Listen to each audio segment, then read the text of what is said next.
अस्सलाम वालेकुम। मेरा नाम डॉक्टर मोहम्मद सुहेल बशीर एरी है। आज मैंने जिस टॉपिक के बारे में डिस्कशन करनी थी वो टॉपिक ये है कि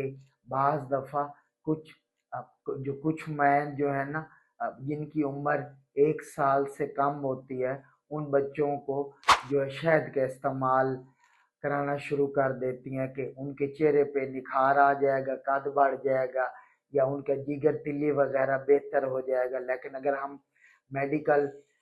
मेडिकल पॉइंट ऑफ व्यू से देखा जाए तो जिन बच्चों की उम्र 1 साल से कम होती है तो उनको आपने शहद का इस्तेमाल नहीं करवाना होता। उसकी पे ये कुछ दिन पहले भी मेरे पास एक केस जो प्रेजेंट हुआ था, बच्चे की एकदम जो सांस की तंगी हो रही थी, बिल्कुल ये जो डायफ्राम होते हैं ना, जो मसल्स वीकनेस की वजह से वो जो बच्चा ऑक्सीजन नहीं ले पा रहा था। और जब उनकी तशखीस हिस्ट्री ली गई तो उसके ऊपर ये हुआ कि कुछ दिन पहले वो माँ ने बच्चे को वो शहद का इस्तेमाल करवाया था, बल्कि पिछले काफ़ी अरसे से शहद का इस्तेमाल कर रहे थे। उसके उस बच्चे को बेसिकली मसला ये बना था क्योंकि ये जो जो हनी होता है ना, जो शहद होता है, उसमें एक बैक्टीरिया पाया जाता है जिसको हम क्लोस्ट्रोडियम बोtulinum बोलते हैं। और ये जो 1 साल से जो बच्चे होते हैं कि जिनकी उम्र 1 साल से कम होती है, तो ये जो उनके जो है ना डाइजेस्टिव सिस्टम में, उनके मैदे में जाके ये जो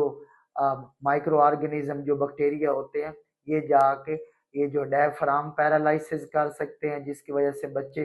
के जो ऑक्सीजन लेवल ड्रॉप हो सकता है। बच्चे की जो है ऑक्सीजन लेवल कम होने की वजह से सांस की तंगी में दुश्वारी होती है और ये 1 साल से जो कम बच्चे की जो है ना, वो जानलेवा भी साबित हो सकता है। और ये जो रिसर्च है और जो जो मेडिकल पॉइंट ऑफ व्यू से कई बच्चों की डेथ भी हो जाती है, क्योंकि ये जो बच्चे ना acute respiratory distress syndrome ARDS में चले जाते हैं। तो ये एक वो ऐसी माँ के जो जिन बच्चों की, क्योंकि वो जो होता है ना क्लोस्ट्रोडियम बोtulinum जो माइक्रो ऑर्गेनिज्म है, तो ये जो है ना